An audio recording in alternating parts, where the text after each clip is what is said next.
और हाथरस में सट्टे को लेकर एक युवक के ऊपर चाकू चले हैं। मोहल्ले में चल रहे सट्टे के अवैध कारोबार ने वहां का पूरा माहौल बिगाड़ दिया था। सट्टा लगाने में रोकने पर चाकू मार के घायल कर दिया। सूचना पर फिलहाल पुलिस पहुंची, घायल को उपचार के लिए जिला अस्पताल में भर्ती कराया। ये पूरा मामला कोतवाली सदर क्षेत्र के मोहल्ला नायका नंगला का मामला बताया जा रहा है। तुम लाए हो ना? तो सट्टे के विवाद में चाकू चला। किसी ने रोकने की कोशिश की थी क्योंकि मोहल्ले में लगातार सट्टेबाजी हो रही थी, जिसकी वजह से वहां के जो आसपास के लोग थे काफी परेशान थे। किसी ने रोकने की कोशिश की तो उस पर चाकू से हमला कर दिया गया। और आगरा में नहर में एक कार गिरने से हड़कंप मच गया। साइकिल सवार को बचाने के चक्कर में बेकाबू हो गई कार और सीधे जाकर नहर में गिर गई। कार में 2 लोग सवार थे जो किसी तरह से बाहर निकल गए। मामला थाना मलपुरा इलाके का है, जहां पर रोहता नहर है और इस नहर के पुल की कोई बाउंड्री नहीं है, यानी सड़क है और दोनों तरफ नहर का पाट है। कार ड्राइवर जब पुल को पार कर रहा था उसी वक्त एक साइकिल सवार बीच में आ गया, जिससे बचाने के चक्कर में यह हादसा हुआ। गनीमत ये रही कि नहर में पानी कम था, जिसकी वजह से बाद में कार को जेसीबी की मदद से निकाला गया। तस्वीरें भी हम आपको दिखा रहे हैं कि बड़ा हादसा हो सकता था, लेकिन नहर में पानी कम था। जो 2 लोग इसमें सवार थे वो भी अपनी जान बचाने में कामयाब रहे।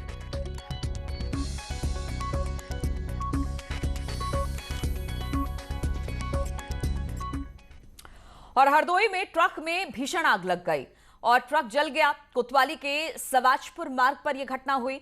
चलते ट्रक में आग लग गई। सूचना पर पहुंची दमकल की गाड़ी ने आग बुझाने की कोशिश की और फिर कहीं आग पर काबू पाया जा सका। लोनार की पुलिस मौके पर पहुंच चुकी है। हरदोई में यह पूरा मामला हुआ, जहां पर एक ट्रक में भीषण आग लग गई, जिसे बाद में काबू कर लिया गया।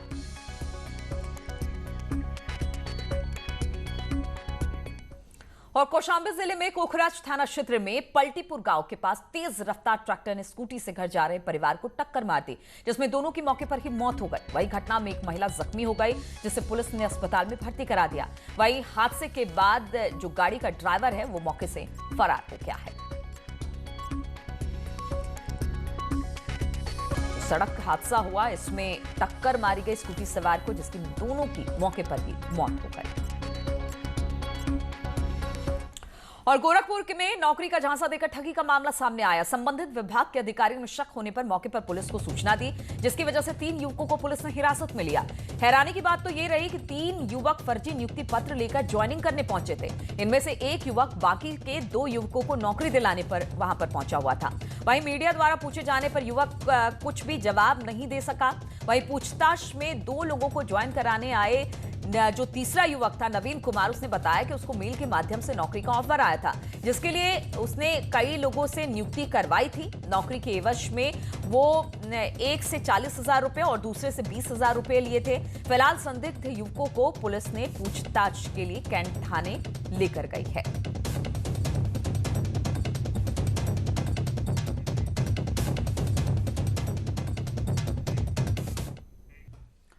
ब्रेक के बाद एक बार फिर से आप सभी का स्वागत है। तो सीएम योगी आज उन्नाव जिले के दौरे पर रहेंगे। यहां पर सीएम बीजेपी कार्यकर्ताओं से उपचुनाव को लेकर मुलाकात करेंगे। साथ ही कार्यकर्ताओं को चुनावों को लेकर रणनीति के बारे में भी बताएंगे। ये सीट कुलदीप सिंह सेंगर के जेल जाने के बाद से खाली हो गई है। इसके अलावा सीएम योगी जनता की नब्ज टटोलने के लिए कार्यकर्ताओं से बातचीत भी करेंगे। सीएम योगी अपने दौरे में कई योजनाओं का लोकार्पण भी कर सकते हैं। वहीं सीएम के दौरे से पहले यहां वरिष्ठ अधिकारियों ने सुरक्षा व्यवस्था का जायजा लिया।